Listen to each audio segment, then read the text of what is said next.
Podtacular, the unofficial Halo Universe podcast, presents episode 711, Broken Circle Part 1, recorded live on December 12th, 2019.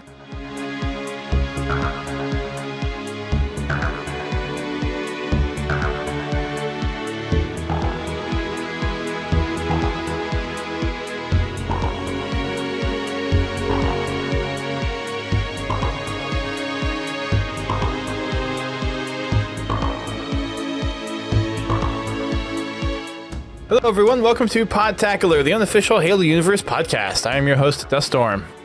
And I am your co-host, Godzilla T. And the live stream is going to be a little quiet tonight because we're recording this during the VGAs. Woohoo! Because we are masters of scheduling. I didn't even know the VGAs were happening until tonight, to be perfectly honest. I honestly didn't know they were happening until somebody said we were doing it. We were recording a podcast while the VGAs were going. I'm like, really? Yeah, I had wondered because I hadn't seen any tweets or announcements about the VGAs, and then I was curious and looked it up today. I'm like, oh, well, we didn't really plan around that very well, did we? No, we didn't. I'll have to admit that this is for people that haven't watched it yet, or haven't seen it, or whatever. Yeah. Xbox needs to get with a real naming program, not just recycling names. So we are just after the start of the VGAs as we're recording this podcast, and they just showcased the new Xbox Series X. Because they don't have an Xbox X yet. Oh, wait a minute, they do. But it's the Xbox One X. Now we're going to have the Xbox Series X. So I don't know. It's like, yeah, I have an Xbox One, but you can't play Halo 5 on that. Yes, you can. I like Pins' comment in the chat that it looks like a Dell Optiplex box. It does. Kind of mixed with one of the Apple trash can computers, because it's a... I don't know if that's how much of that is optical illusion and how much that is real. Yeah, it is a lot more of a box than your typical kind of slimline console now. Yeah, it looks like they're going for a more vertical console this time. Mm-hmm. Which I can understand, because everybody complained that the Xbox Ones you couldn't stand on the end. Because the disk drives wouldn't work, and they wouldn't cool correctly. So I can understand that. And with them standing up on the end, they don't take up as much shelf space. Right. And it does look like this will be able to be turned on its side, because if you look at the 360 was able to either stand up or be on its side. So this one looks like it can probably do that. But same with the Xbox One X. Yeah, it has a stand, right? Yeah, it has a stand. The Xbox Scorpios came with the stand, but you can buy the stand separate for just the basic X. So I guess we'll start calling the Xbox One X just the Xbox Scorpio, so we don't get people confused. I guess. Yeah. Okay. Crazy rant. Anyways. Microsoft, get off your butt and actually think of some freaking names. Let's get into Halo, shall we? I would have been happy with Xbox Scarlet. It'd be better than Xbox Series X. Anyway, on to Halo. Yes. We played something different last Friday. We did, because something came out last week. We played some Halo Reach. Yes. And for those that are listening on the download, we are looking at finding a way to host an Xbox lobby and a PC lobby for game nights, because we did see some interest in PC gaming. Unfortunately, we didn't have enough interest to be able to start a second lobby. So if you are interested in playing on PC for our game nights, please let us know. I did put out a poll last week, and people want to see Fraggin' Fridays on PC, which is fine. We don't have a problem with that, but we do want to have some people there. Show up. You know, as much fun as I have playing Halo, it's a lot more fun when I have people to play Halo with. How many Twitter responses did you get on your poll last week? On the poll between Halo Reach PC, Halo Reach Xbox, and Halo 5, there were a total of 188 votes. Xbox PC won with like 53% of the vote, and then I think Reach Xbox had like 37% of the vote or something like that. Yes.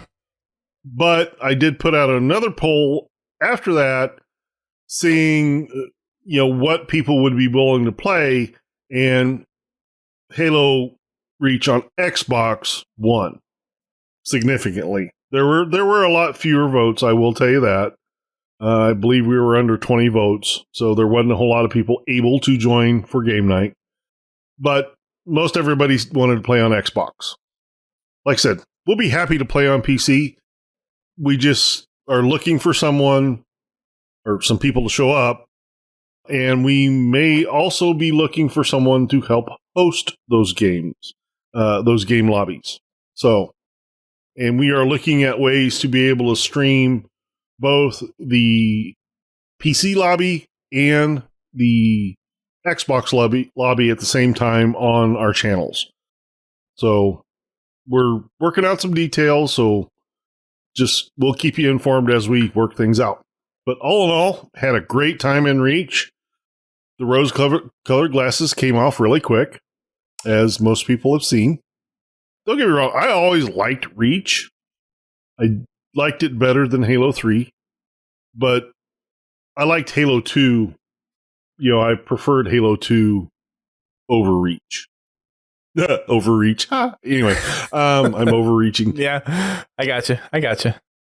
I will say, I'm surprised I haven't seen as many people come out against Armor Lock, because I know that was the big thing when Reach came out. I guess it took a little time, so maybe it will take a little time this time, but just all the people really not liking Armor Lock, and yeah. Well, one thing I did notice, and in all the games that I was playing, not very many people were picking Armor Lock. They were either picking Jetpack or Sprint or the Bubble Shield, things like that. I think I only saw a couple of people actually using Armor Lock, and it's also not nearly as effective as it was at Reach launch. Yeah. Although, even at Reach's launch, I didn't really have a problem with Armor Lock. To me, it was pretty easy to beat. The only, I said before, the only time I found Armor Lock annoying is when you were talking vehicle combat. Yeah. Should I go for a splatter, and then you just don't get... Well, it became to the point where you just didn't go for the splatters anymore. You always gun people down. Because... But that's a quintessential part of Halo. We talked about this last week. That's a quintessential part of Halo, is being able to splatter somebody. It took that part away. Yeah. Confound, I would argue it's not necessarily a useless ability. It can definitely be abused. And I will admit, there are some pretty funny clips that get made from it, too. Oh, yeah. Don't get me wrong. It's an effective ability if used properly. It can be super frustrating for people. especially for people that don't understand how to counter it. And with some people's use of it, it's hard to counter. The deal is when you find someone using armor lock, you just need to back away from them. You need to make sure that you're dealing with ranged combat. And remember that grenade damage and stuff like that does bleed through the armor lock if timed correctly. If timed correctly, yeah.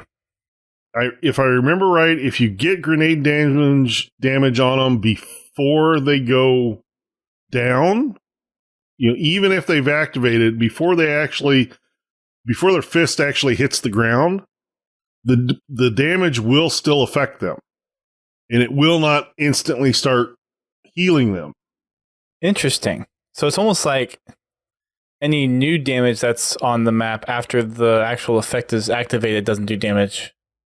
Right. Wow, that's interesting. Yeah.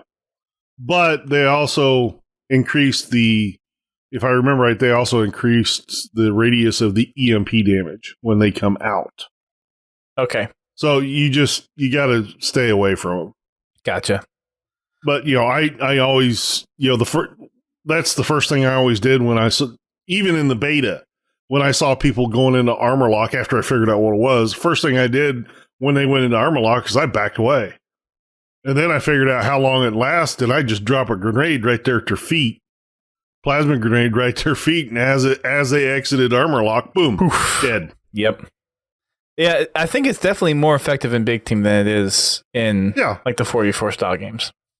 So that makes sense. Yeah, it's has a lot more use in that, but with the vehicle combat. But, like I said, it's just one of those deals. You just have to change your play style, which does take away from the traditional Halo game. Indeed. But we will post another poll tomorrow. Same way that we did last week. If we want to do Reach on PC or Xbox, I think kind of putting a little hiatus on Halo 5 at the moment. I actually went digging for this today. They haven't even put out a playlist update or schedule for Halo 5. So I have no idea what's happening this month for Halo 5. Yeah, we'll just have to remember to check the active playlist before we start podcasts, I guess. Warzone Assault is supposed to be this week if it follows the schedule. So there's that. I tell you what I will do is I will fire up my Xbox and we'll just look. Okay. And then we can go through that. Well, while you do that, I'm going to do a quick recap of the achievement streams. And before that, though, on Saturday, it was Saturday, right? Tuesday? I don't know what you're talking about, so. Yes, it was Saturday. I played Reach Campaign on PC with Bobby and Ace, and we got through most of the campaign. I had a campaign session with them in the afternoon. We got through 6 of the campaign missions, and then I had to take a break for some reason. I forget why. Oh, probably the return feeling to your butt. Well, no. It was for the Machinima podcast. So I had some of the panelists that were on my Machinima panels for Outpost on a podcast. So we had some from each location, and we had an overall Machinima podcast about how they got into Machinima, what they're looking forward to being able to do with Reach and modding for Machinima purposes, kind of the timeline of where Machinima was and where it is now. So we had some good discussions. That one's going to take a little bit more time to edit, so this episode will probably actually come out before that one. But it is recorded, and it is going to be posted here within the next week or so. So yeah. But we did the full campaign. The first half was a lot easier than the second half for some freaking reason. We played until 2:30 in the morning on Saturday. Wow. Yeah, it took a while. But we beat the whole campaign. We played on Heroic. And I will reiterate this again. I said this last week, but I'll reiterate again. Mouse and keyboard feels so much better than it did in the Insider build. So, good on you, 343.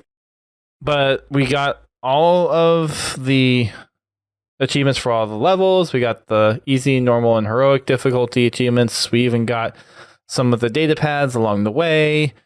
We actually got a couple of part scores and part times during our run as well. And there were a couple of the extra achievements that if we knew we could get them quickly, we went ahead and did that. One of the reasons why it took so long is New Alexandria is just all over the place. And I think we decided to get all of those New Alexandria specific achievements, which I think there's at least 3 of them in our run. So that took up some time. But after that, I did my achievement stream on Sunday. It was just with Bobby, and we did more of the campaign specific ones. So I managed to get, I think, everything except doing the mission Exodus without using jetpack. We did do it, but for some reason it didn't give me the achievement, so I'll have to try to rerun that.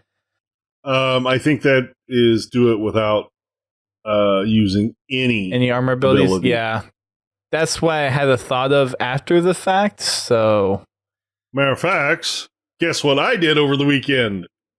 Some achievements? I cataloged a bunch of achievements and put them in an Excel spreadsheet because, me.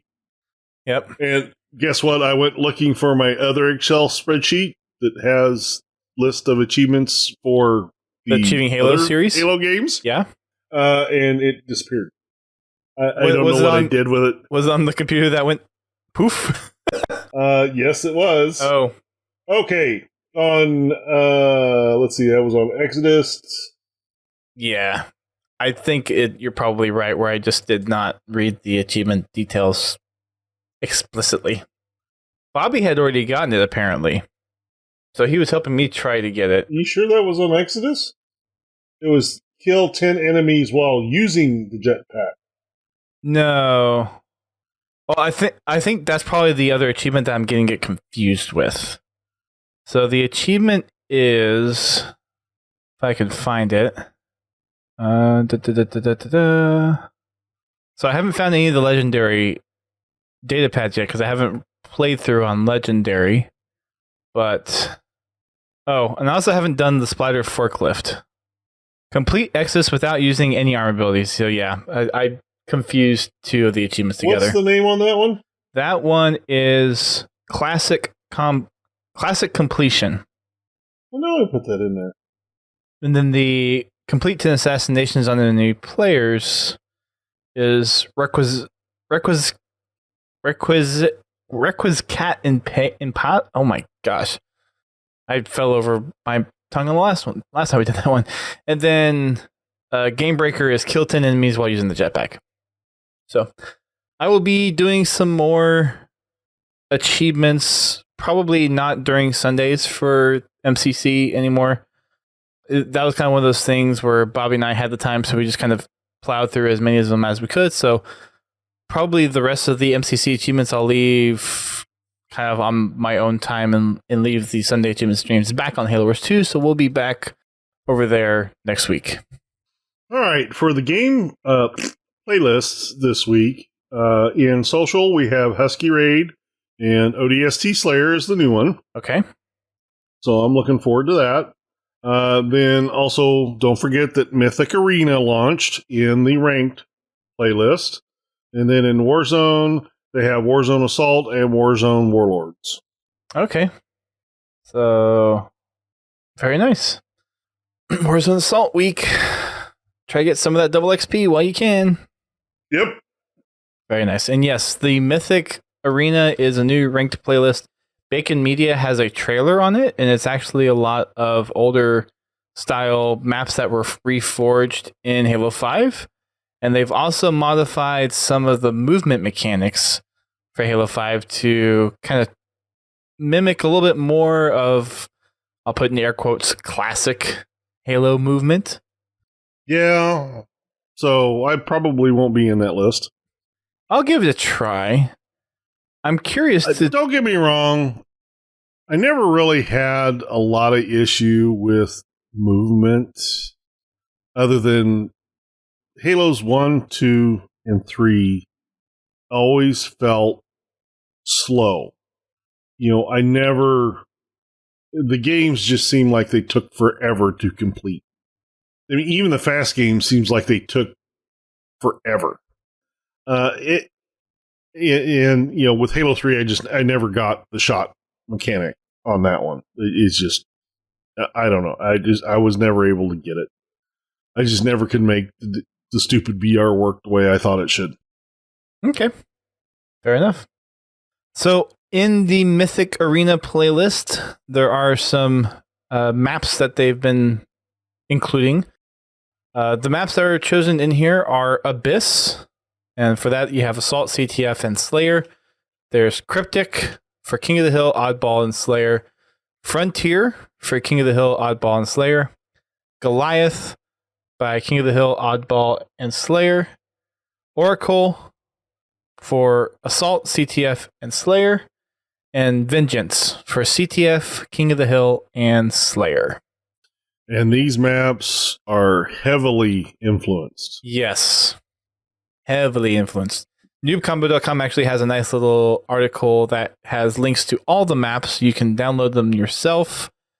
And then there's also a little bit of detail on what they've done to some of the movement and damage modifications. So melee kills have been changed from a 2 melee kill to a 3 melee kill.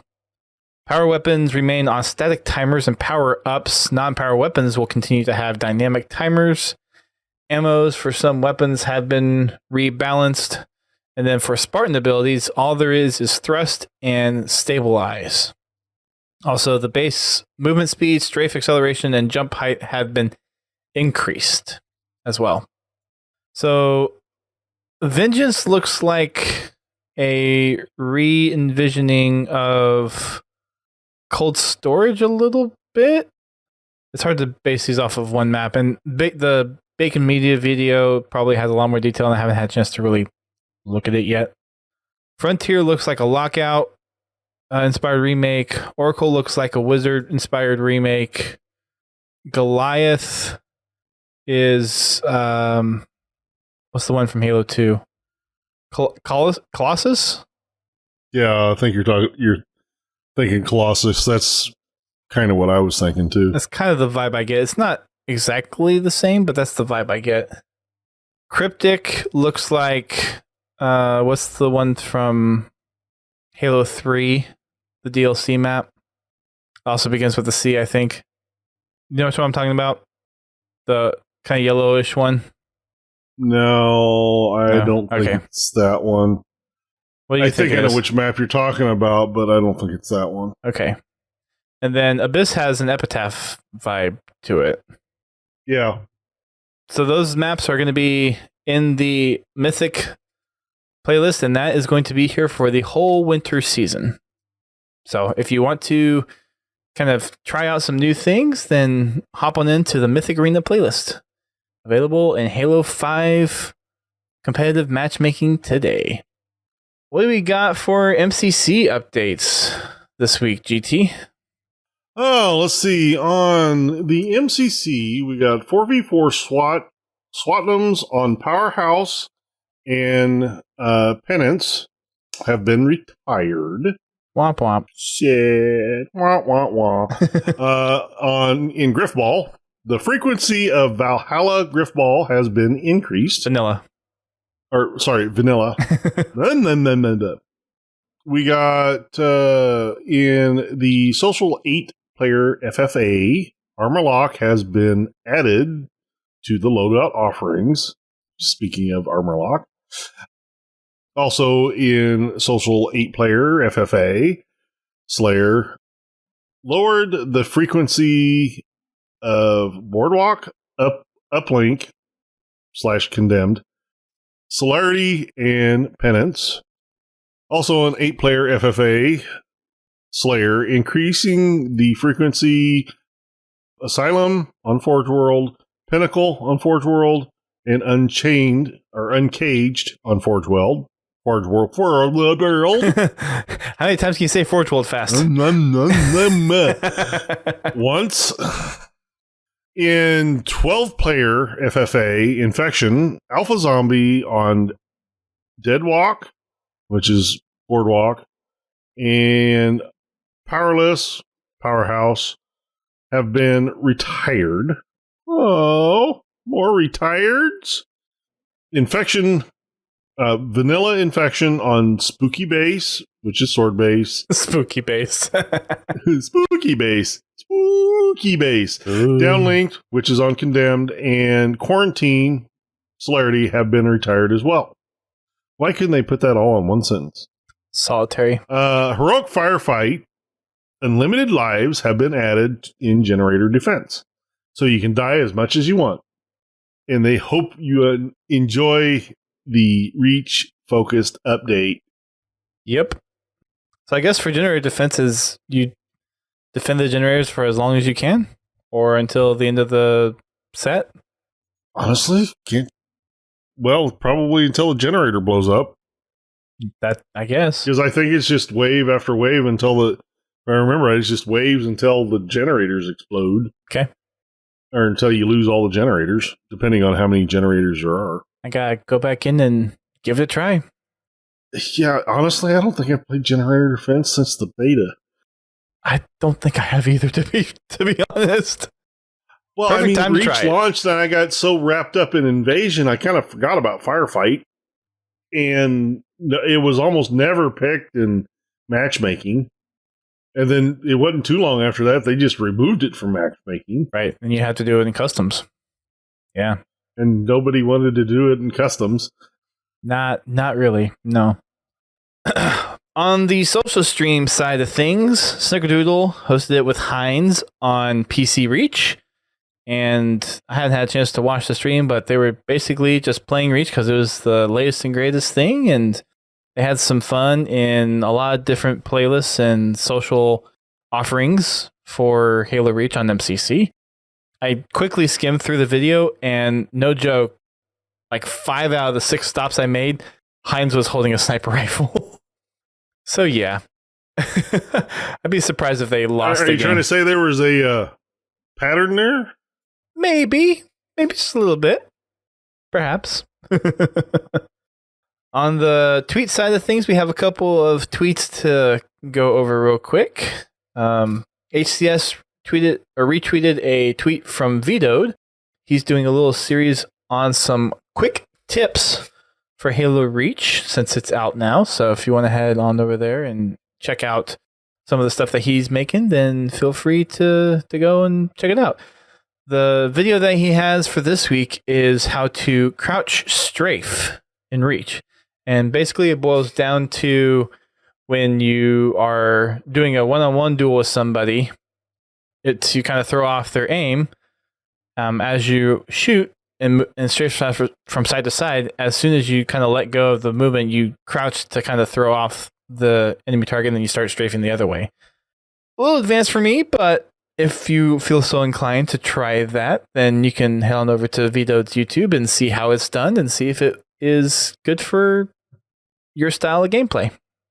Yeah, if you're more than capable of making your one hand do multiple movements at the same time, feel free.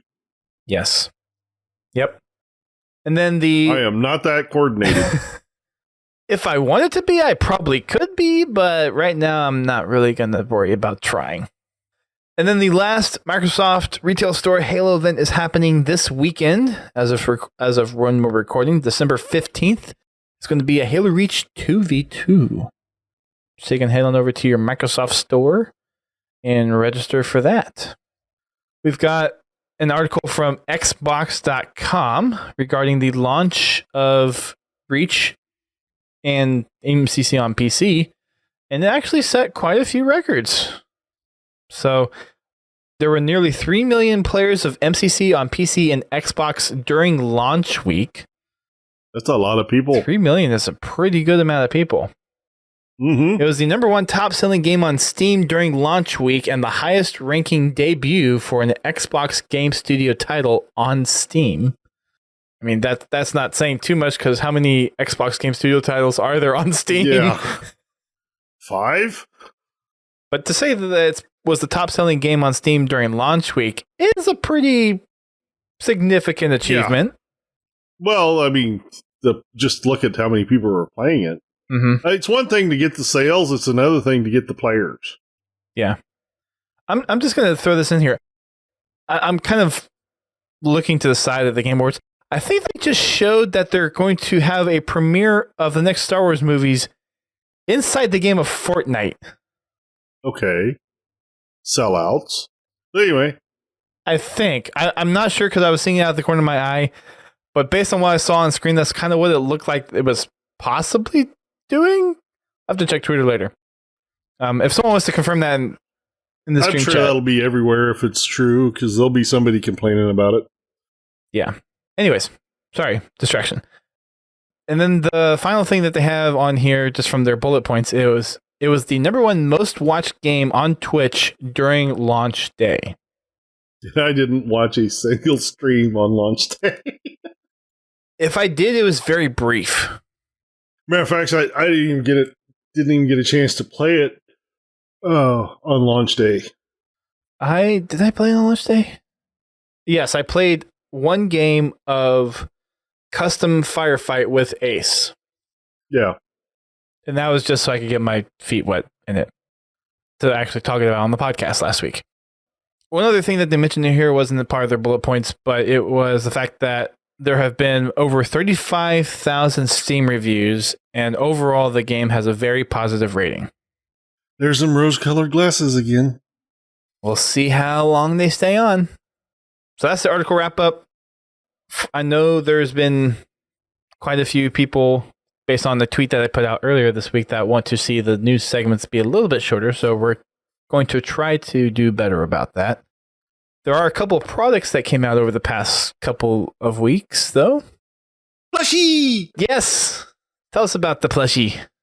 What is it? We get a Master Chief plushie. Yay! I need to get a Master Chief plushie to put next to my Grunt plushie. Oh, that's a good idea. Yes. Do I have a Grunt plushie up there? I don't know. I don't know. Where's my Grunt plushie? It might be over there. I don't know. I gotta find out where my Grunt plushie is. I think it actually might be over my TV. Mine's right there. There you go. At least you know where yours is. I need to figure out how I can get Master Chief to hold the plasma grenade with the Grunt in it. The big one? You know, the mug you got in the loot box. Oh, you're talking about the Loot mug, crate? not the plasma plush. Because No, there's a I plasma don't have plushie. the plasma plush. Okay. If anybody would like to donate to the cause, I can give you my address. All right, sounds good. So yes, the Master Chief plush is available on Amazon for $16.99. It's cute. I might buy that. I probably will buy it. In addition to that, there was also a new Infinite hoodie that is out now on the Xbox store, gear.xbox.com/Halo. It's a pretty cool looking hoodie. I'm not sure if I'm going to buy it because I have plenty of Halo merch already, and I bought at least 2 or 3 long sleeve things from Outpost already, so don't necessarily need another piece of Halo. Well, I don't wear hoodies, so it's not going to be a problem for me. There you go. But it does look pretty neat. About the only time I wear long sleeves is when I have my coat on or I'm going to a wedding or a funeral. Okay. Pretty much all the rest of the time I wear short sleeves. Hey, it's comfortable, right? Yeah. T-shirts are comfortable. Well, I mean, even my work shirts, which are button-ups, they're short sleeves. Okay. You know, I wear a button-up shirt to work. I don't wear T-shirts. The only time, well, I wear T-shirts whenever I'm not at work. But, you know, for work, I wear a button-up shirt. I actually prefer it for when I'm working. But yeah, even those are short sleeve. Okay. I've never been a long sleeve type of guy. I've got one T-shirt that's long sleeve, and the only time I use that is when I need to like work on something outside in the winter, you know, when it's cold. Got it. Cool. And then on the community front, we've got a couple of things I want to touch on briefly before we start diving into our book discussion for Broken Circle. We have Halopedia with their Lore Thursday. This was from last week. Do you have it up? You want to read it? Oh, the one you put in the show notes that you actually updated this week? Yes, that one. Why would I want to read that? Because, you know, like he put it there. but he didn't highlight it like he wanted me to read it. Just so people know. It was highlighted in green, not yellow. I know. I'm sorry. Wrong color. Wrong color. Here, I will change the color. Oh god, is that better now? You happy with the color? It hadn't updated on my shite yet. On your what? My shade. My shade. No, you're supposed to. The text I'm supposed to read. Jeez, come on, get it right. There you go. We run a squeaky ship here. Squeak, squeak. Squeaky, squeak. Oh, jeez.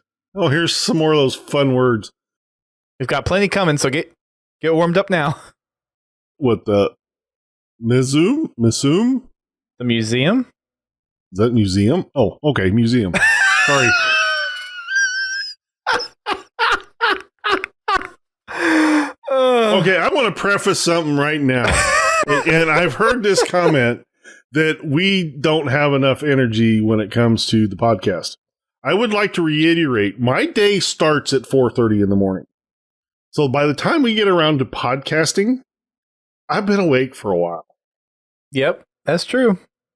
The Museum of Humanity is a museum which features a number of relics and replicas of humanity's history. By the 2610, a monument dedicated to John 117 was built for it. Woohoo! And I know I could have read that better. That sucked. Which is interesting. Because 2610 is after the current Halo timeline. Yes, it is.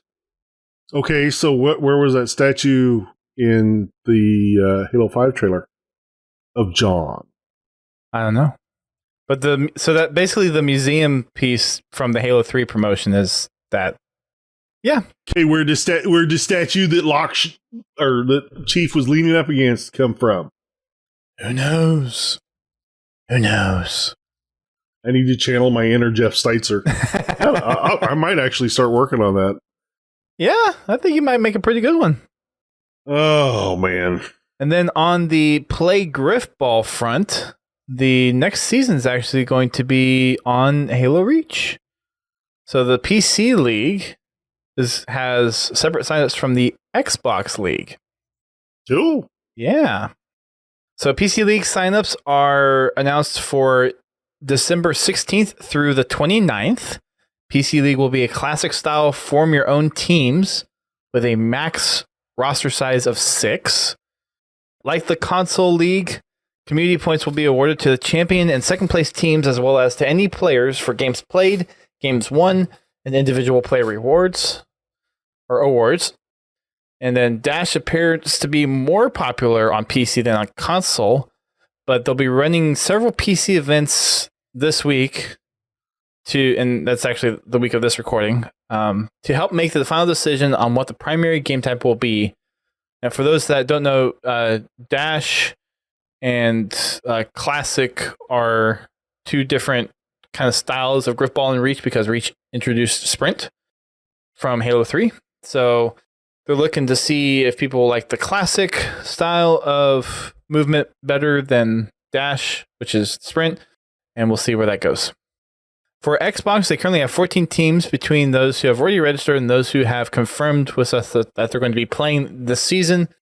Right now, their low-end estimate for the console league is about 16 to 20 teams.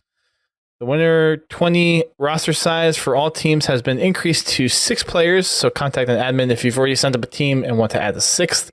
League rules are on playgriffball.com to reflect the latest season information. So the current season of Griffball is indeed going to be on Reach. And there's a PC League and an Xbox League, which I wasn't exactly expecting that to happen. Griffball on PC ought to be pretty interesting. I'm guessing it would be pretty interesting. And I'm wondering how much of a boost Griffball got during the mixer matchup with Ninja. Probably a little bit. Probably. So, yeah, that'll be interesting. If you're interested in Griffball, head on over to playgriffball.com. They also have a Discord server. You can hop in there, find some players to create a team, and give it a try. That's all I had for the community stuff. We'll be doing a lot more community-wise next week as we do our community projects wrap up and kind of just overall community wrap up as a whole. There's a lot of stuff that's happened over the past couple months. A lot. So we'll go over all of that next week. All right, GT. What do you say we talk about some Broken Circle? Because I was broken. So, this book, I'm just going to preface this actually with this. If you want to know what the ins and outs of this book are, this is not the place to get it, because we don't want to be here for 3 hours as we go through every minute detail. And people have already done that for us. So I'm going to shout out the Halo Conversationalists and the Podcast Evolve folks, because they've already done episodes on this. And I'm actually going to shout out the Finish the Fight podcast. I haven't talked about them too much yet, but they're still new. They haven't done this book yet, but they're going through all the lore stuff. And they're actually digging into some research of like development stuff and behind the scenes stuff for the games, the books, graphic novels, all that kind of stuff. So if you want the full rundown of the story, check out those podcasts. For us, we're just going to be hitting the highlights and the things that interest us about the book, because there's a lot in this book. Mm-hmm. Not as much as the Foreigner trilogy, but there's still a lot in here. The thing I liked about this book, and the biggest takeaway from why you should read this book, is it gives you a lot of backstory on the Covenant. The Writ of Union, how it started, some of the kind of conflict behind when the Writ of Union was being put together. And for those who don't know, the Writ of Union was the agreement between the Sangheili and the Sangheili to form what really kind of became the Covenant. And both of them had very religious views on the Forerunners and all the artifacts that they had found on their home worlds, and they had kind of differing opinions on how to treat them. For the Sangheili, you'll actually get a little bit more of a backstory in later parts of the book, but there were those who believed that the Forerunner artifacts were something to be sacred and not touched, and in the book that's referred to as the Stoics. And then there were the reformist side of the Sangheili, which would become the prophets and the ones that we see in the games, who wanted to use and adapt the technology that the Forerunners had built for their purposes. They still regarded the Forerunner artifacts as religious. Yes. But they were, they wanted to exploit the advanced technology that they found in it. And that, as most people know, that's also how the war between the prophets and the Sangheili started, because it was the same reason. The Sangheili regarded all Forerunner items as sacred, that you should never, don't take apart. It was sacrilege to study the Forerunner artifacts, where the prophets, Sangheili, which I can't say right now, these are the reformists who believe that they should be able to worship them, but also exploit them. And that's where the big conflict between the Sangheili and the Sangheili began. Right. Or why it began. And they fought for several, it was several decades. Yeah. It was a long time. It was long enough that the Sangheili finally came across, and they embraced studying the Forerunner pieces to get a technological advantage, to the point where they were actually able to fight the Sangheili to a stalemate. And there was one elite in particular who was kind of leading that resistance on the Sangheili side, Usa Zealous. Well, Usa Zealous was basically one of Sangheilios's top tier strategists, generals, however you want to put them. And when the Writ of Union was agreed upon and signed, USA saw that as the Sangheili surrendering. And that's one thing in the Sangheili culture that they never do, is surrender. They fight to the death. And he saw it as a surrender. He saw it for what it was. He saw it that the Sanchayum were just using the Sangheili instead of wanting them to be part of a community as an equal. Partnership. Probably, yeah. More of a partnership. He saw it as the prophets wanted to dominate the Sangheili. So he led a band. Well, he led his own community, the Sangheili that lived in his keep. His clan, so to speak. And, well, they weren't all his clan. No, they weren't, but basically kind of became his clan. They were elites that lived in his keep that served his clan or worked with his clan or allied with his clan that felt the same way he did, and they basically banded up, and they were led to a Forerunner shield world known as the Refuge, where they named it the Refuge. I forget what the actual shield world designation was. Shield World 0673. 0673. So that means there were 673 shield worlds to that point. Right. This is a unique shield world. This is more of a prototype shield world than a developed one. They were trying some new things with this shield world. And we'll just cut to the chase. And for those that are wanting a straight timeline, yeah, not happening here. Yeah, it's going to bounce around. Yes. But before we get to that particular part, how they get leaded there is by an old Sangheili called Kreka. And he found the world totally by accident some 50 years earlier. Fleeing a fight with a unknown race that did not, this is the way he put it, did not speak a civilized tongue.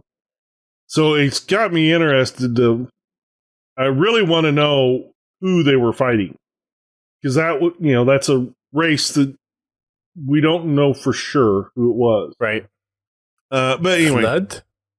he stumbles across his shield world, and later on he seeks out Usa Zelas, which he's the leader, and soon is his wife.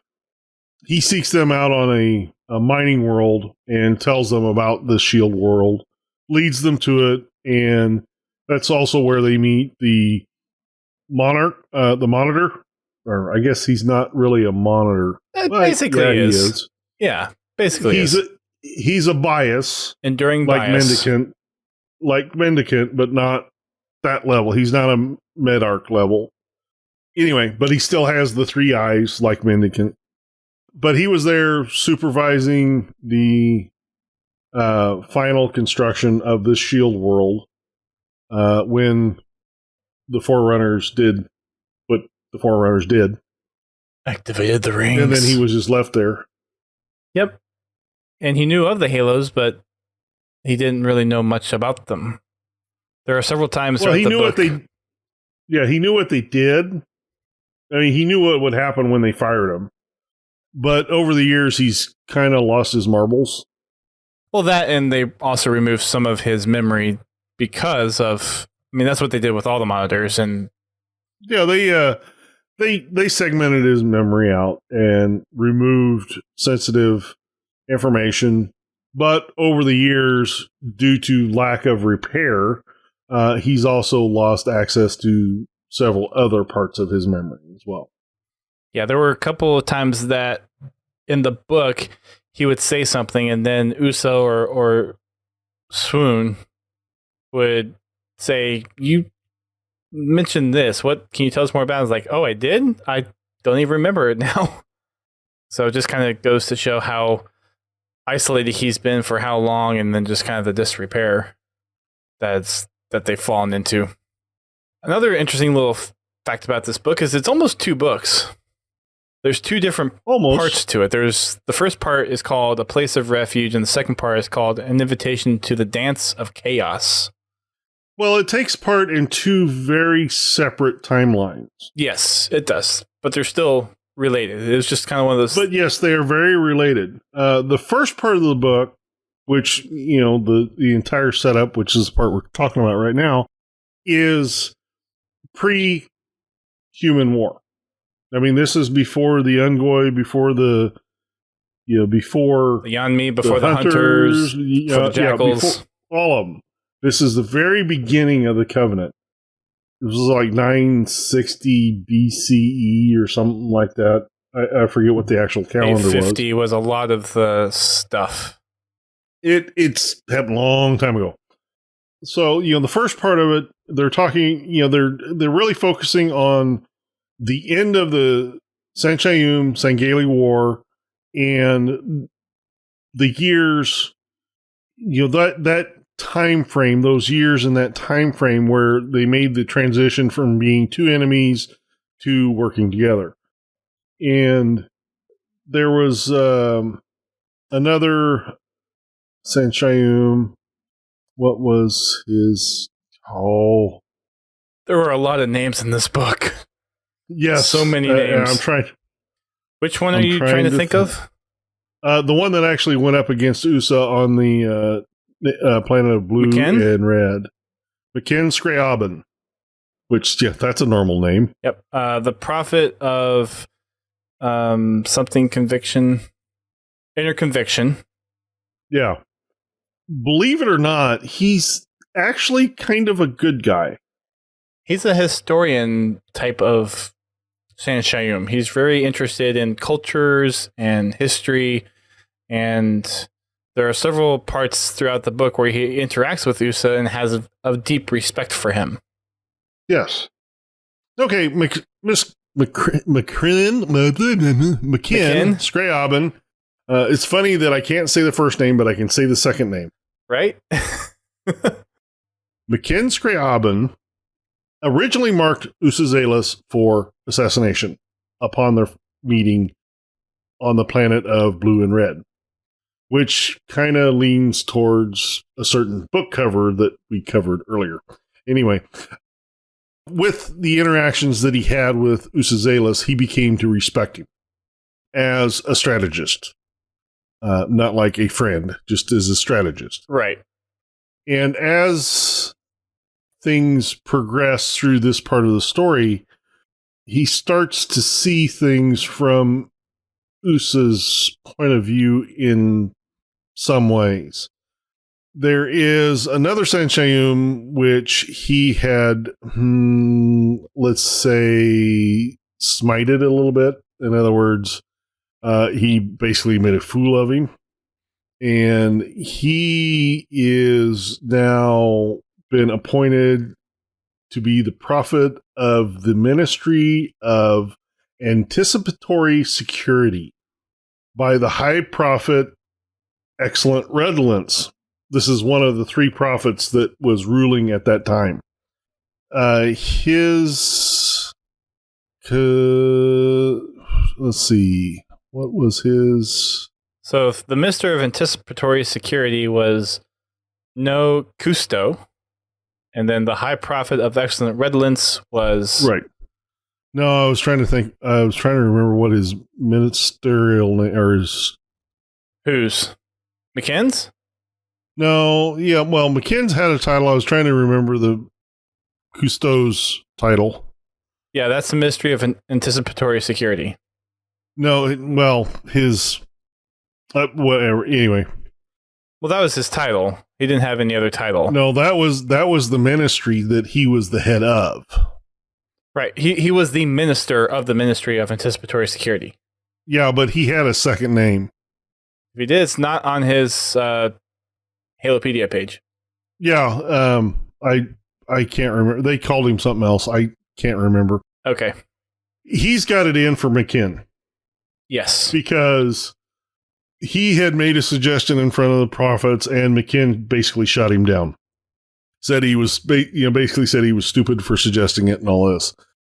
Well, he's been put in charge of this ministry that is supposed to anticipate problems. Minority Report. Yeah. All over again. So basically, it's his own way of just being able to blackmail anybody he so chooses, which he does. Truly, yes, and he takes full advantage of it.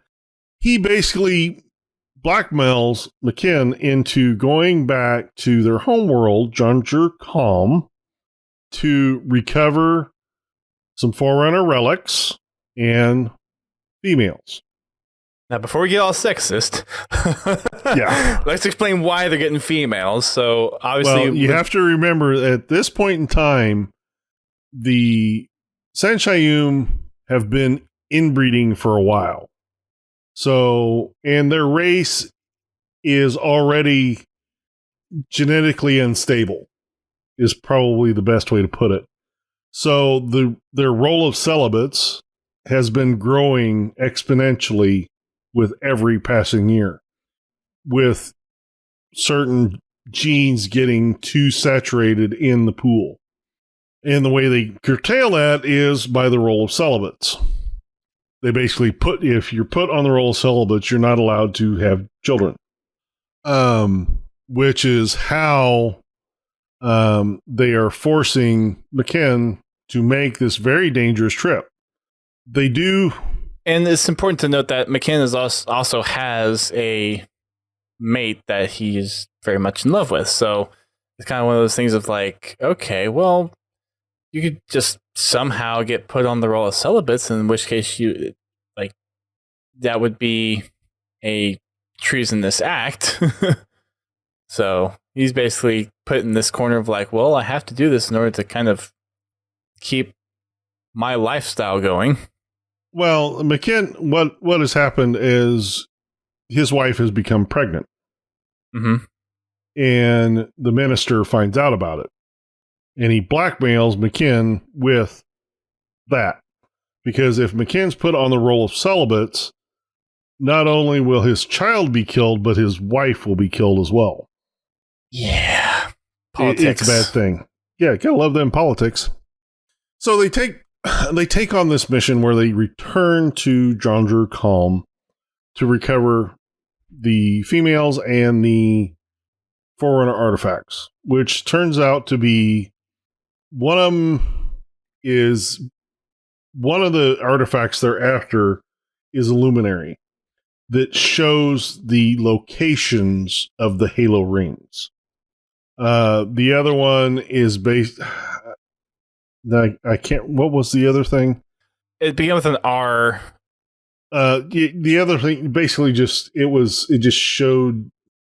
showed like a pre-recorded message or something like that, if I remember right. Let's see. And it had been removed when they actually got there, but they were able to find the luminary. Well, no, they actually picked up two different things. They picked up the luminary, and then they picked up a smaller object because they talked about it being in his pocket.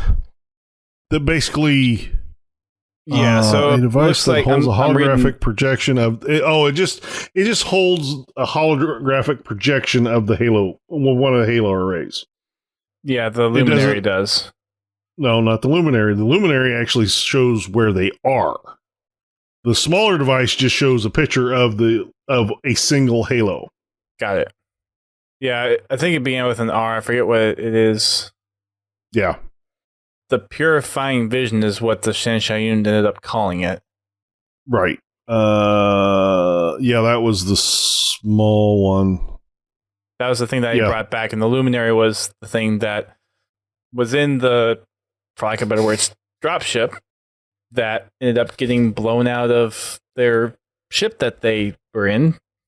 Now, while they're there, and McKinn knows that this is a trap when he leaves, he's pretty sure that he's not going to come back. Luckily, he finds an ally in a Sangheili that happens to speak engineer. Yes. They have some Hergoks, or a Hergok with them. A Hergok. Floats towards ceiling, or floats near ceiling, something like that. Floats near ceiling. Floats near ceiling. It's just the deal with that is, and this is where he starts to develop a little bit more respect for Sangheili than he had before. And this was a younger Sangheili too, wasn't it? Yeah, he was a younger Sangheili. But this is kind of where his opinion of Sangheili changes. And he starts to really pay attention to different Sangheili, and he begins to trust them. Certain ones. An attempt was made to kill him between the captain of their ship and one of the Sangheili. Vervum Lixor. Vervum. Vervum. Vervum Lixor. He's basically was a plant by the Minister of Anticipatory Security. Yeah, and the Prophet of Excellent Redolence helped him along with it. Let's put it that way. Yeah. So it's important to note here that Arno, I'm guessing that's kind of how you say his name. Arno. Yeah. He's a middleman for the Prophet of Excellent Redolence. Yeah. So, yeah. Well, he's the patsy. He's the pawn. But they do manage to recover the Vision and the Luminary. They do meet up with the women that want to leave Janjarkalm. They're not kidnapping him. They're leaving voluntarily. And this is where they actually run into the Stoics. And this is pretty interesting at this point of the book because the Stoics they're not as technologically advanced as their reformist brethren counterparts. Yeah. In the mechanical sort of way. Instead of researching devices, they started playing with genetics. Yep. Plant genetics, to be more specific. Yes. They have developed a plant which they call a pholostede, which basically, I don't know, what's the best way to describe this? It's a plant that they ride, but it's like a vine. Like if you think of a wave, but in vine form, that's kind of the best way I could think about it. And they still use projectile weapons. They don't use energy-based weapons. And apparently they actually have a missile capable of spaceflight because reaching the upper atmosphere. They actually shoot the Prophet's ship, which is a stealth corvette, no less, which is interesting. So they were able to locate the ship, but that was probably because of the returning dropship. Well, and they also said that their stealth technology, depending on how the sun could have hit it, because this was during sunrise, it could have actually glimmered and be slightly visible. So it wasn't perfect camouflage. Let's put it that way. And it just so happens that if they didn't move at the time that they did, the missile would have actually hit the compartments that both the females and the dropship that had the luminary were in, and they would have lost everything. But they managed to actually... Well, they happened to start moving just as the missile impact, and it moved the impact of the missile to a less critical area. Yes. If it had struck its original point of origin, it would have destroyed the ship. And all hands lost, luminary, the women, everything. Mm-hmm. During this time, there's a whole nother side story going on that we haven't really even touched, with USA and Saloon and everything else going on in the refuge. Well, I figured we we're almost there. One side done, and then we'll come back to the other side. Well, we're almost at the point now where once they get back, they're going back because there's a traitor amongst the other group. That's why I was kind of jumping over, because we're almost at that point. Almost. But they do return to the High Charity, which at this point, I need to make a point, is still under construction. Yes. They're still building High Charity. And another important thing that I didn't really realize is, as part of the Writ of Union, the prophets had agreed to stop using the keyship as a weapon, because that was one of their main. That was their only attack. That was their only defense. Was the keyship and the weapons on it. Yeah. Like I'm looking for a term, like putting them in their place. There's a term I'm looking for, like keeping them in line.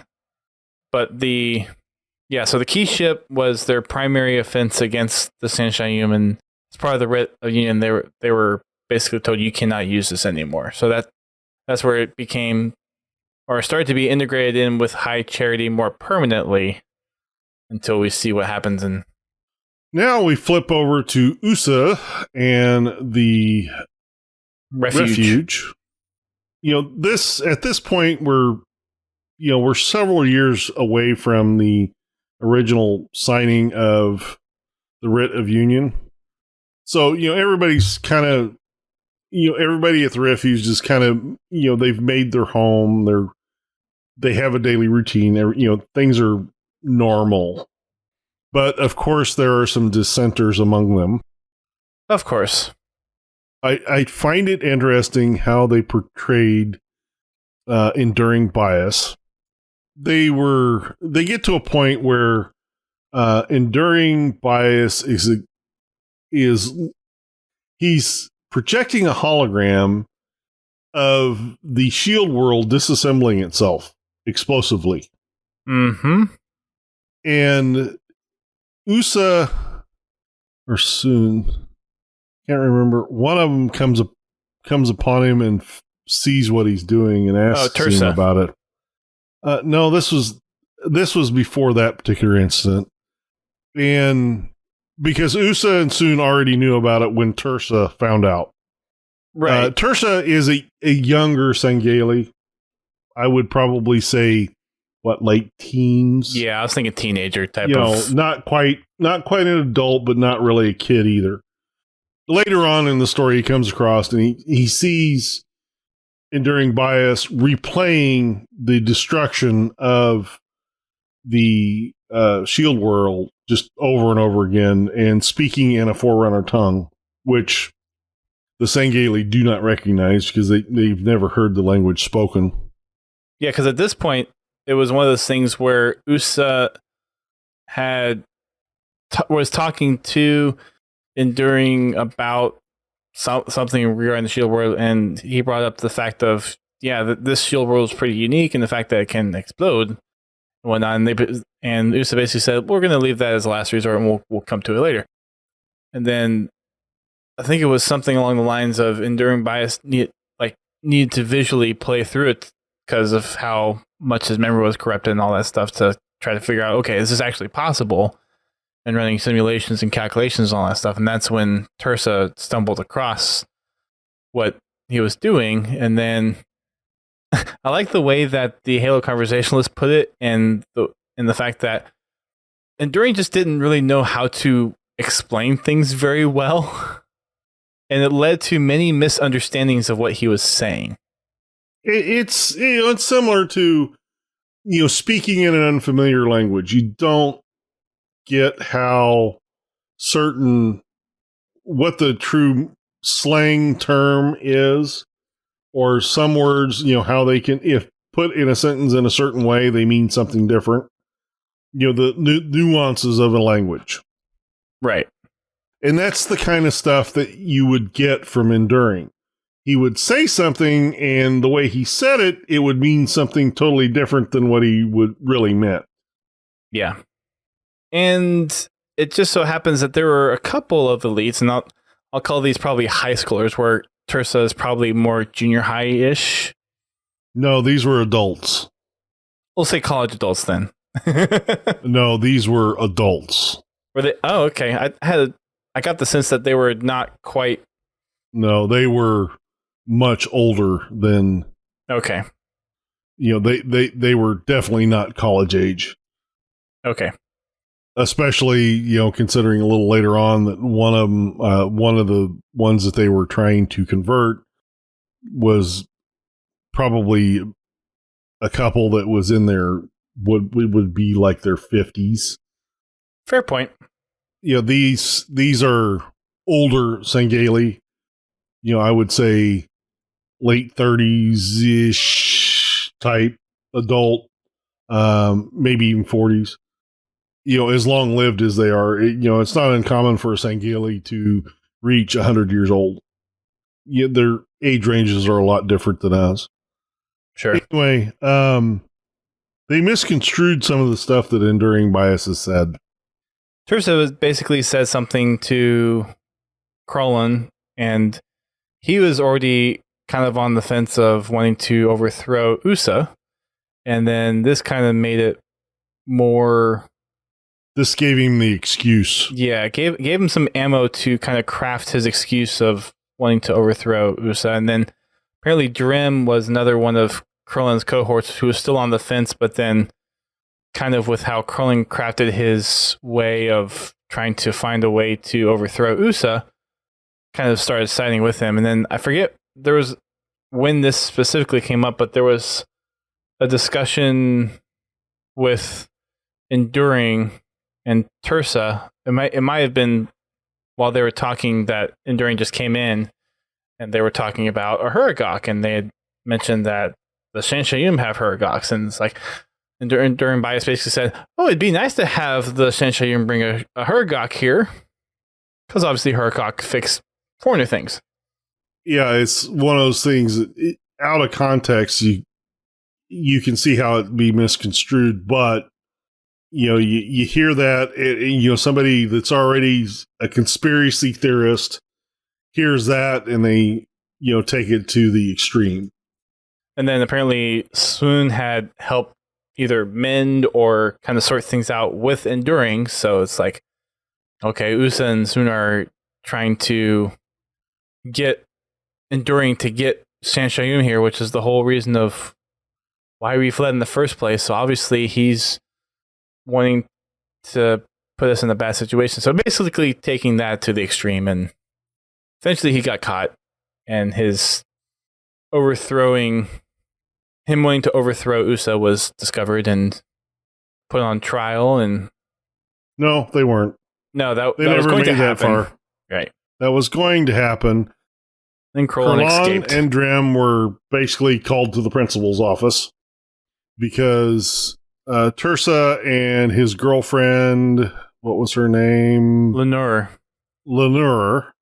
overheard Colum and Drim speaking with another Sangheili couple. Meza and Skurin. Yeah. They were speaking of things that are not good. Anyway, Tersa and his girlfriend were, they were escaping from Drim and Kurlan because they spotted him as they were basically eavesdropping on the conversation, thought they heard more than they actually heard. There was a fight, and Ernica the Scarmaker, which is basically his head of security, stepped in. And it was his word, or it was one of those deals where it was Kurlan and Drim's word against the kids. Against Tersa and Lenore. Yeah. And in the middle of this little discussion, Enduring Bias shows up and notifies USA that he basically records everything. That, he's got security cameras all over the station.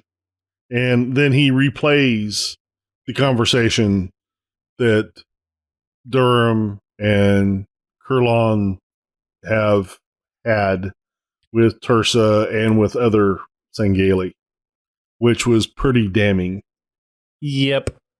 And then at one point, either Kurlan or Drim was basically saying, "Are you going to believe this unknown machine who can fabricate such a thing over our word?" And Enduring says, "Well, I can fabricate it. These are unfabricated." And of course, USA and Swoon have reason to trust in Enduring, and they do. And then Drim kind of blows up and basically confirms that, yeah, they were trying to overthrow him. And Ernica cuts his head off. Yep. And then Kroon surrenders, and he gets jailed for the night and escapes the jail. And ends up telling the Covenant where this uncharted world is. Yeah. Yeah. So that kind of leads to where we connect up with the previous part with McKen coming back from Genjikur and having lost the Luminary, but the females are back. And it's like, oh, by the way, there's this other thing, and you have the most experience with this USA person. So you get to leave right now. Yeah. So it was your fault that he fled in the first place and escaped. So now's your chance to redeem yourself, to right your wrongs. So I think it was like 4 days between him coming back and then leaving. Yeah, it wasn't very long at all. No. So he goes there and finds, for sure, the shield world there, and he opens up from his side a private conversation with USA, and they start to have a dialogue of McKen trying to get him to stand down, and USA is not having any part of it, and decides to blow up the shield world and have that experiment go for a run. The experiment did succeed. USA witnessed the explosion. They actually had 3 different boarding parties try to get into the shield world, and USA was ready for them while the fight was going on. So there was actually 2 conversations. There was one where McKen tried to reason with him, and USA, I think, got off and basically said, "Go away." Well, no, USA actually tried to bargain with him. A little bit. And said that we will happily turn over, as long as you leave us alone, we will turn over a small amount of relics every... Trickle them out. So, yeah. Yeah. Every so often. And McKen, and, basically USA called McKen's bluff, stating that, there was he couldn't guarantee USA's followers' safety. So there were 3 different boarding parties. They got ambushed, and then USA, I think, was it USA the one that called back and said, "We were prepared for you. We knew that we couldn't trust you, and now if you don't leave, you're going to lose this shield world and all the relics here." And McKen was like, "Would you really destroy yourselves to not let us get a hold of this relic?" And he said yes. And he basically warned McKen to pull back all of his troops because he's going to blow it up. So McKen recalled his troops, and USA blew it up. He did what he said he was going to do. Exactly. And McKen had an odd suspicion that there was probably a way that he would survive, but we don't find out until part 2. So we're going to break this up into a second part. I know we're going to try to do the whole book tonight, so we're going to break this up into a second part, call an audible here, and going to wrap up the show with some community submissions that we have throughout the week. Obviously, Reach came out this week, so we had quite a few things happening in the community side of things. We are going to try to bring back the Tales from the Foxhole segment. So if you're in our Discord server, there is a new text channel, Tales from the Foxhole. So if there's any kind of positive interactions that you have with the Halo community, or any fun clips or experiences that you have in the game, please post them there. We'll also try to post something on social media every week so we can get those feedbacks as well. But a couple of things that I was able to pull, if you want to head down to the community section in the show notes, GT. Already there. Cool. Swapmas version 2 is upon us. This is posted by Nap Times on Twitter. This is happening on Sunday. There is a challenge bracket, challenge.com/Swapmas. There are several teams signed up. There are 30-ish teams signed up, and one of our followers actually tweeted to us and said that he was on a team, and he's actually on team number 7, which is titled Fruitcakes. That's his team name. It's Fruitcakes. Fruitcakes. Fruitcakes. Okay, that's where the fruitcake came from. Abolistics. So he's on the fruitcake team. So I thought that was interesting. I can make all kinds of remarks about that, but I won't. Yeah. Anyway, so Swapmas was started last year, and they're doing another round this year, so that is coming right back around. So yeah, it'll be cool to see. You want to take the next few there? Sure. Looks like where'd you go? Oh, Halo Runs now has a PC section for their runs. Cool. So they're basically breaking up, because they did this with when MCC came out for Xbox. They broke out where the original games have their own speedrun records, and then the MCC on Xbox have their own speedrun records. So now with PC being in the mix, they're adding a PC section for their own individual records. Right. Now, I wonder if the Xbox One counts MCC. Because you got to remember, Reach, Halo 3, and Halo 4 on back compat as well. So I think the back compat still would probably fall under the 360, because it is the 360 title and the 360 code. But the game runs faster on Xbox One. With the enhanced, that's a good question. They probably have something out there regarding that. We may have to pose the question to them. We might. To be determined. To be determined. That's a good question. Yeah. What we got next? Looks like Vin DeLeon? Vin DeLeon. DeLeon. Yeah, I'm not good with that kind of stuff. Vic DeLeon's. Vic has a ArtStation picture. Some Reach stuff. Looks like kind of inspired by a few of the different vistas that you see throughout the game. Like, let's see, like the opening vista when you come in for a landing in Winter Contingency, when you see Carter fly into the Scarab right in that area. Yeah, so this is all art, and either art from the game or concept art pieces that he worked on while he was working on Reach. Mm-hmm. It's all really good stuff. There's stuff there from Exodus. Yeah, it's Alexandria, cool, Winter Contingency, Long Night of Solace, the package. So yeah, there's a lot of stuff there. Yeah, it's really cool stuff. It's kind of nice to have that concept art. This is actually stuff he posted a little while ago, but he made a tweet about it, so I figured it would be a worthwhile note to bring up again. Yeah, it's just some old stuff that he had regarding Reach.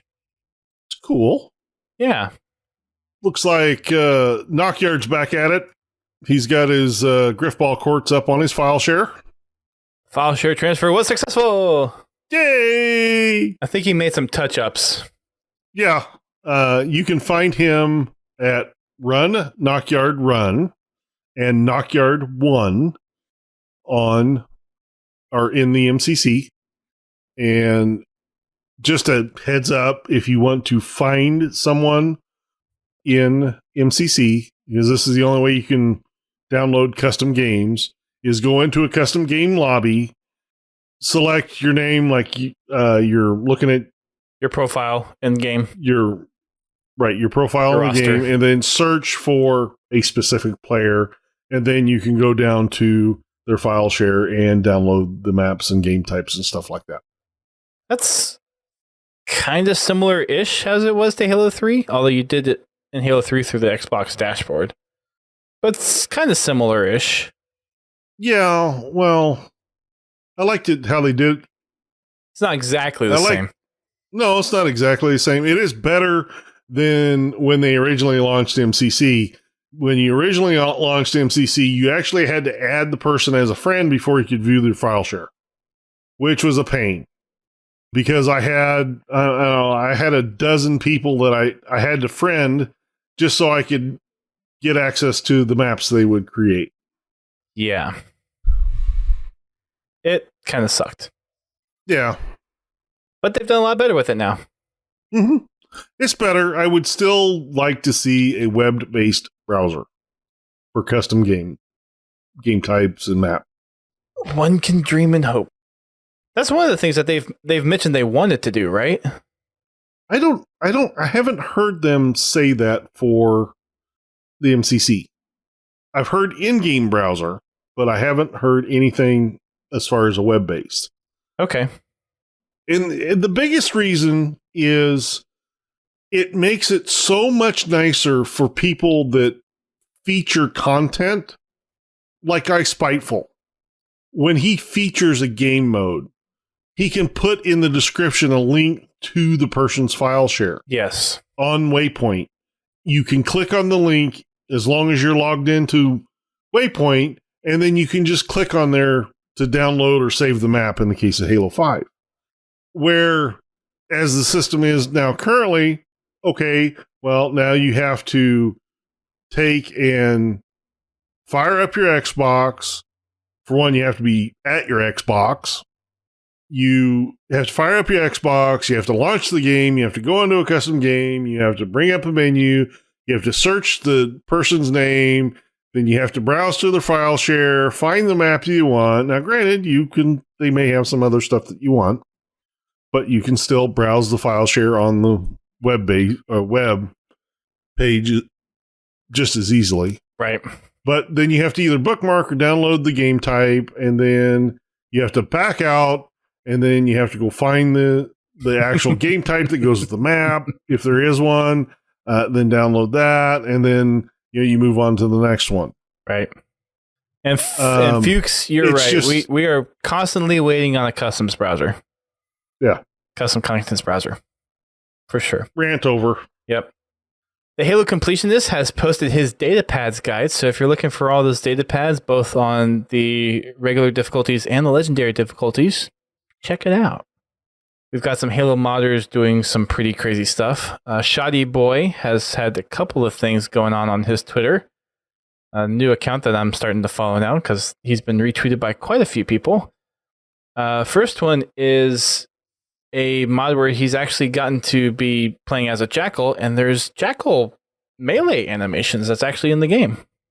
So that's actually kind of cool. Yeah, I think I watched I forget a video. When was it? Yesterday? Somebody modding vehicles in Halo. Of course. There's going to be so many mods, it's hard to keep track of. Speaking of, though, Game Cheat has started a Halo mods subreddit. So if you are interested in looking for a whole bunch of different mods, then that might be a place to go. I'm wondering if Halo Maps is going to have a place for MCC. That's where a lot of the Halo CE and Halo 2 modding originally happened. Or a lot of the content there was focused at halomaps.org. But yeah, Game Cheat's gone out there and started the Reddit. And then I think there's also either a Nexus mods page or a mods DB page that's also been started for Reach MCC. I'll have to find that and talk about that a little bit next week. But yeah, there's a whole bunch of different modding communities being generated off of mods being available in MCC. So some pretty good times.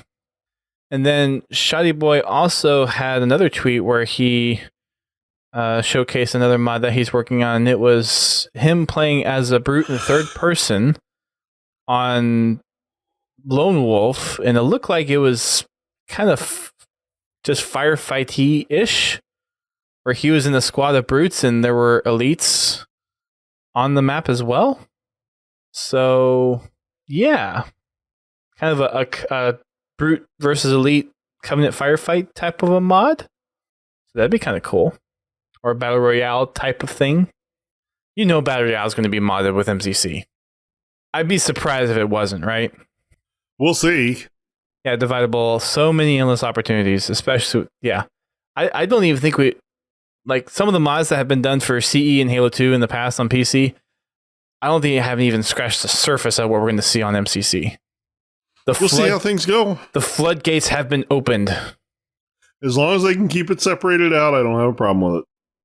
And that's why they have the mod mode there. MCC rumored for Nintendo Switch. This might actually get me to buy a Nintendo Switch. So this is rumor, but apparently this is a rumor from someone who has been known in the industry to make some very accurate rumor or make some accurate guesses, or the rumors that he puts out become or end up becoming pretty spot on. I'm kind of wondering if this is more akin to the whole game streaming thing, because they did mention the whole thing where you're going to have kind of that native support to stream your games to Switch, and that partnership that was announced when Reach was announced to be coming to PC. Yeah, I mean, they have been working with Nintendo to bring Xbox-ish components to the Nintendo games. Like Xbox chat and the social side of things, yeah. So it could be very well, could very well be that this rumor is the streaming aspect of the MCC. Xbox X Cloud. Yeah, we'll have to see. The one thing I don't know this. Do Nintendo Switches have the capability of? They don't have the capability to connect to cell networks, do they? No, they do not. I didn't think so. They're wireless only. Wi-Fi, yes, but right. But anyway, I mean, it still wouldn't, for a travel Xbox, that wouldn't be too bad. No, provided that wherever you're going has decent Wi-Fi. It's a bigger screen than. Yeah, it's definitely better than playing on my Razer phone. Yeah, exactly.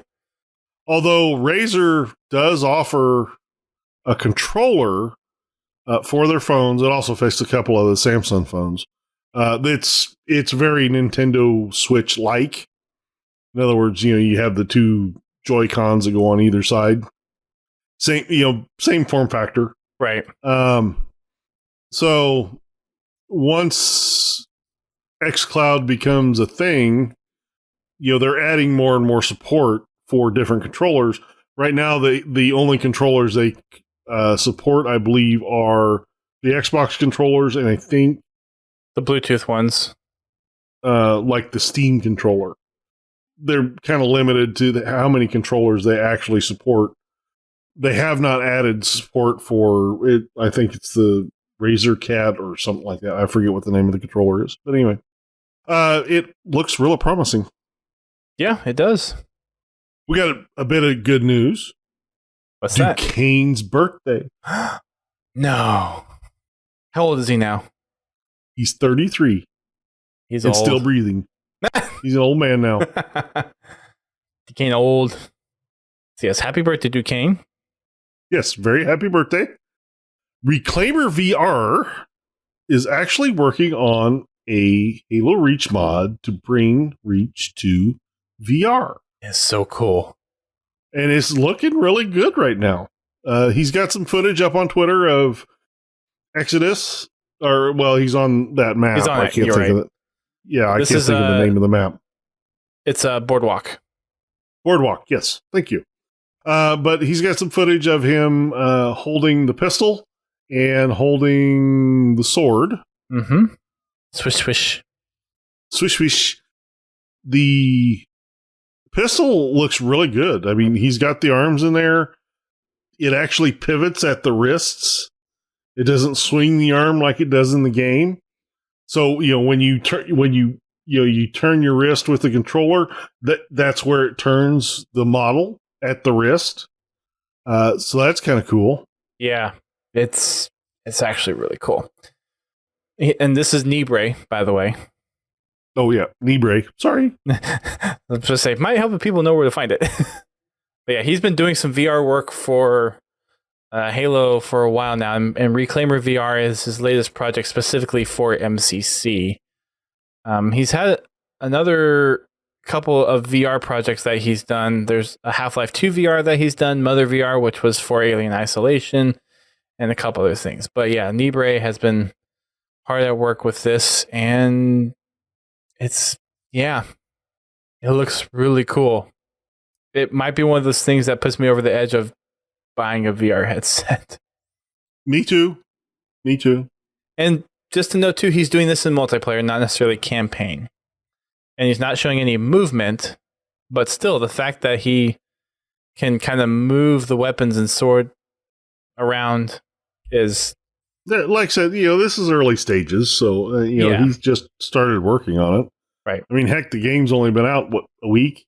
Yeah, week and a half. And he's gotten that far? That's actually pretty good. It is pretty good. There's a lot of mapping that goes on in that area. There really is. So much stuff. So there's a video that Postums retweeted, and this is actually a really crazy clip. But this is someone playing Headhunter and ended up with rockets and sniper. Ended up getting a Kilimanjaro with... It didn't pick up a single skull. Nope. It's like he could have gotten the Kilimanjaro to finish off the game, but unfortunately, as he got his Kilimanjaro, he died. But still, it's a very impressive clip. Oh, yeah. Don't get me wrong. The guy's a great shot. Got lucky with, enemies spawning in the right, or standing in the right places for some of it.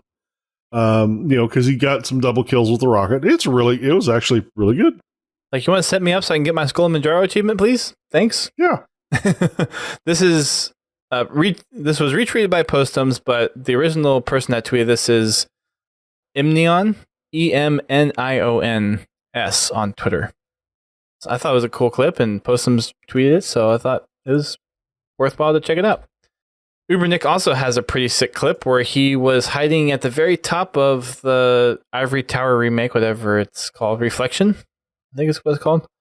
Yeah, and he just drops from the ceiling and assassinates somebody, and then picks up the snipering and proceeds to take a few heads off, or tries to at least.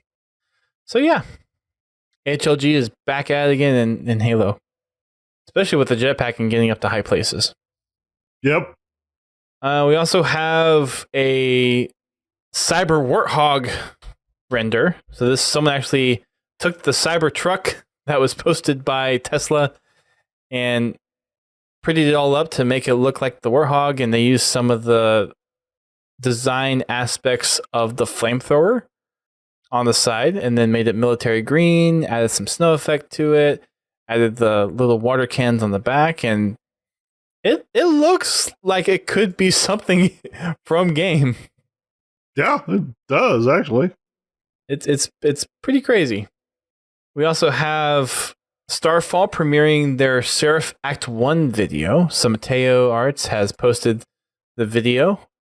He actually premiered this just before we had the Machinima discussion last week. So if you have a chance to go check it out, he's one of the very more well-known Halo 5 machinimators.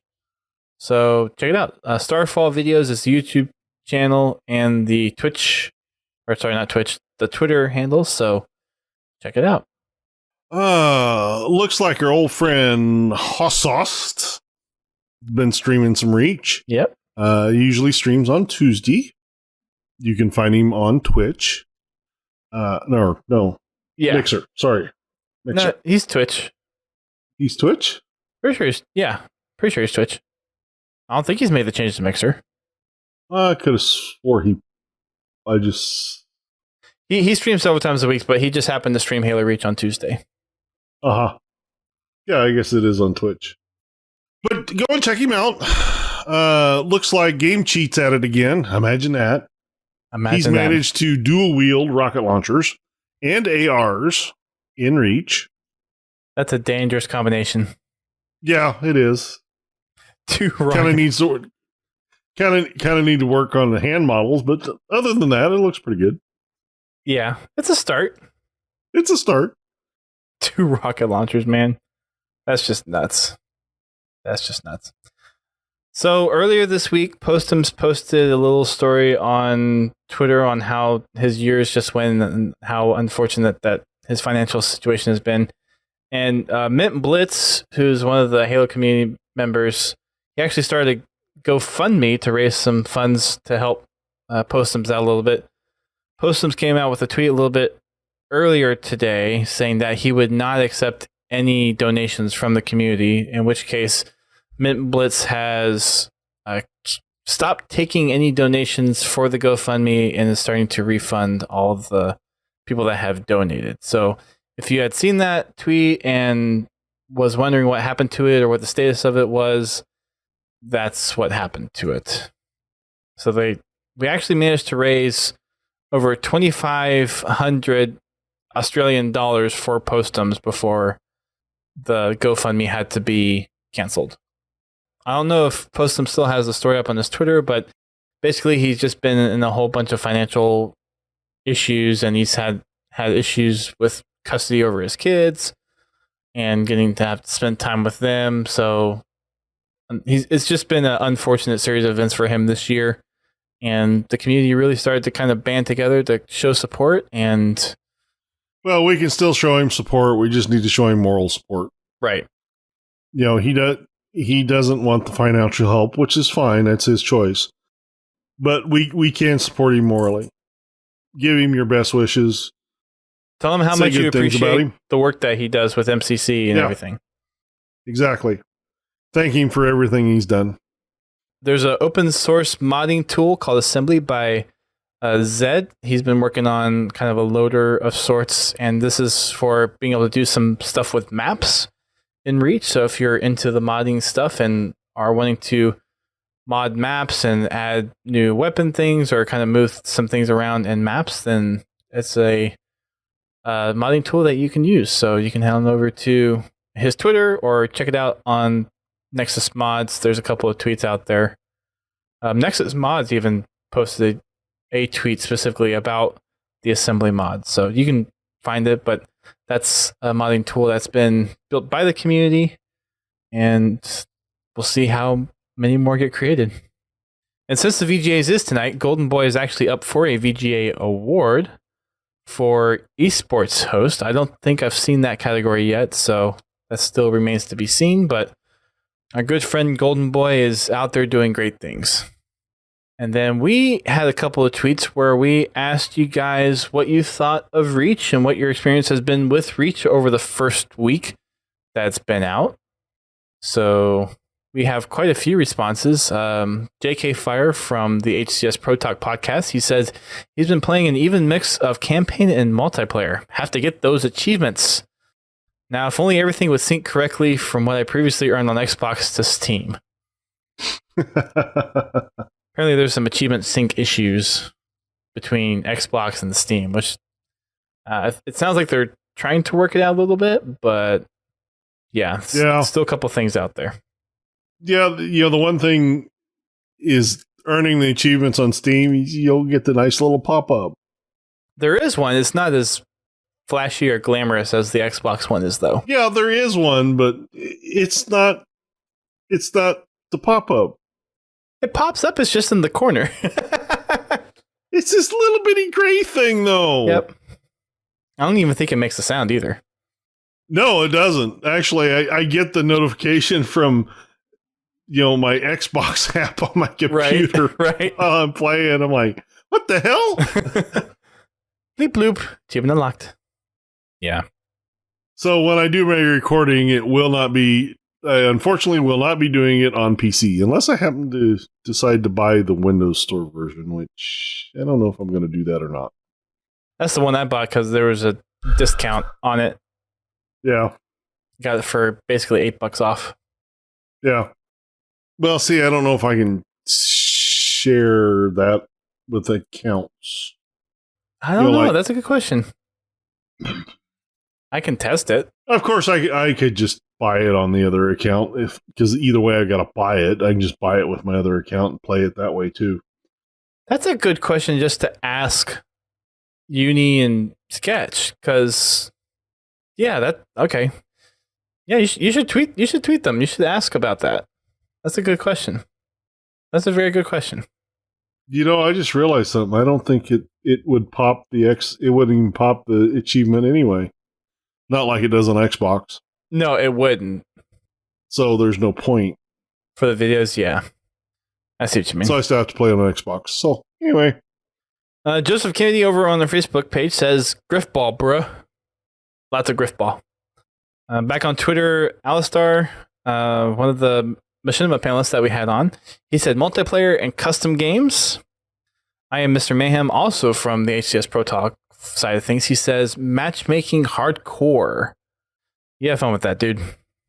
Yeah, go right ahead. I'm going to enjoy my social a little bit longer. Yeah, me, social, and invasion, and campaign mostly. Makes sense. Ryotech, he says solo queuing hardcore. Yeah, you're hardcore, all right. I asked him how that had been for him, and he said it's great apart from one, sometimes two people are just standing still every second. Apart from sometimes two people just standing still every second of the game until the end where they get 1 or 2 kills. Sitting idle and XP grinding, which apparently someone XP grinded in the Griffball playlist by just having their controller spin to rubber banding. Yep. They're going to get banned. So yeah, don't do that. Well, unless you want to get banned. Unless you want to get banned. That's a good way to do it. If you want to get banned, then sure, but I don't recommend it. I will admit that, like in Destiny, there was a deal where you could basically AFK and grind out materials, but you weren't affecting anybody else because anybody you matched with, they were doing the exact same thing. So it didn't really have much impact. Yeah, it wasn't like in Halo where you match, you're playing Griffball and you happen to match with 3 players that are just XP grinding and you're going against a full team. Right. Yeah. That's when it gets really frustrating, when you're affecting other people's experience. If you want to idle away and do that, that's fine as long as you're not affecting anybody else. So if you want to do that, go into the Rumble playlist and do it. And we'll just use you for free kills. Thank you. Jason, thank you. We'll earn our XP the honest way. We'll kill the AFKers. Works for us. The Hunter says co-op Lazo. I haven't even done Lazo on the other games. Yeah, I'm still not sure that I'm going to even do that, even though I know all the shortcuts for Reach. You just get someone with a checkpoint and do it that way. It could. Although, of the games, Reach is probably the easiest game to Lazo. Yeah, I'd be quick to agree with that. There's lots of shortcuts. Well, there's lots of good shortcuts. I mean, there's lots of shortcuts in Halo 2 as well. But they usually require a lot of skill. Mm-hmm. They take a lot of practice to pull off. Yes. Where the ones in Halo Reach, not so much skill-based. A lot more forgiving. Yeah. And armor abilities. You do have to practice. Don't get me wrong. But they're a lot easier to pick up. Yep. Next one we have is Junior Mills Cereal. He says Invasion. I need to get in place on Invasion. I haven't done that yet. And there's an achievement for it, too. I'm just there to reply to things. Interesting name. He says Invasion. Or she. No picture, so I won't assume. They. Yeah. Will or octagonal male child.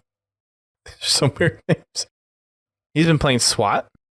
And I thought there was one more. Yeah.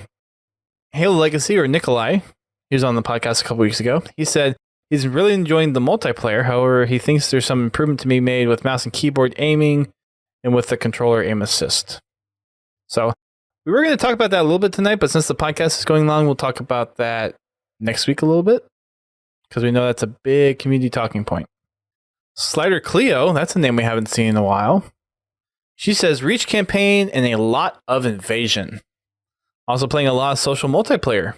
The filtering system is brilliant. I can find matches and play what I want most of the time. I really don't want vote veto at all. We actually get to play real variety now. Yeah. That is a benefit. I have to admit, the removal of the voting system, it is not missed, at least by me. I don't know about people in general, but I think the game is better without it. I think it is too. The veto system in Halo 3 at the time I think was good because it did give a little bit more of a little more control, but still had the variety in there. But overall, well, I think the problem, the veto system was okay. That was all right because the odds of you getting back to back to back to back to back to back to back matches was pretty low because it was choice A or B. And a lot of times the B choice was frowned upon. Most people didn't want the B choice unless, they just happened to get a really, crappy first choice. The voting system, on the other hand, that's where I had a lot of problem. Because people only want certain game modes and maps, and yeah, and you had that none of the above vote, and that really it extended search times because you'd get people that would vote that none of the above. You'd get teams of people that vote none of the above until they get the game type they want. Well, you can only do none of the above. I think initially 1 or 2 rounds. Like there are only so many rounds that you could actually do. But yeah, the odds of getting the game type that they wanted was pretty high because it also those hoppers were sorted by popularity as well. Because I played a lot of Slayer on, what was that map that they always wanted? One of the Forge ones or one of the developer-made maps? It was one of the Forge ones. Uncaged? I think it was, that map, but the other version of it. The Cage? Yeah. Yeah, that was a popular one. The only thing about Forge World is just, it was so gray. Yes. So gray. Gray all the time. So gray. High Tech Redneck states, mostly been playing hardcore with a little FFA SWAT and snipers every now and then. Main thing I personally want added is the veto system. Yeah, I'm happy with what they've got. Yeah. I tend to agree with you on that one. I don't think there needs to be better any additional veto system or any of that kind of stuff. So that's going to wrap it up for the show. Thanks to everyone who did respond to our tweets that we put out. We'll put some more out in the following weeks. Next week, we will cover part 2 of the book, or the invitation to the Dance of Chaos, as the part would title it. We do have a quick update on our Spartan company because we're so close to our next one. We are 13 away. 13. Get to grinding. GT, 13. Actually, it's 12 now. It was 13 at the beginning of the show. 12. First strikes. Well, they wanted to play Reach last week. Okay, that's a fair point. I will concede to that. Yes. But 12, we just need 12 more first kills, and our next commendation is unlocked. Mm-hmm. Just wanted to throw that one in there. It's running late, so we're going to do the short outro tonight. Check us out on our social media. We're on Twitter, Facebook, and Instagram. You can also check us out on our streaming platforms. We are on Twitch, Mixer, and YouTube. You can find us at 9 p.m. Eastern Time on Thursdays for our podcast, 8:30 p.m. Eastern Time for Fragging Friday, 10 p.m. Eastern Time on Sunday for Achievement Hunting. We will put out a tweet tomorrow morning regarding if we want to play Reach on PC or Xbox. So if you are going to want to play with us, please respond. And if you respond, please try to make it. We had 188 votes last week. And how many people did we have show up, GT? 6? I was hoping for 60, but we didn't quite make that. No, we didn't. So show up. This will be what you want to play, not what you want to watch. Right. Because watching is basically the same thing, whether it's Xbox or PC. Well, I mean, there is some difference, but A little bit. It's mostly the A same. little bit. It's mostly the same. either way, I'm going to be playing with controllers, so. You can join our Spartan company, podtacular.com/company, and you can join our Discord, podtacular.com/Discord. Find us up, chat us up there, contribute to the community discussion. Next week will be part 2 of Broken Circle, and we'll also talk a little bit about the whole heavy aiming and zoom aiming and the whole thing with controller versus mouse and keyboard type thing. We'll touch on that a little bit next week as we have more time. And that will probably mean that we'll push back our community projects podcast to the new year, because we will take off the 26th. We'll be taking off Boxing Day for the podcast to spend time with family. We hope to see you guys tomorrow. If not, catch you on the next episode of the show. Thanks for downloading us or listening. And yeah, until then, keep on fragging them trucks.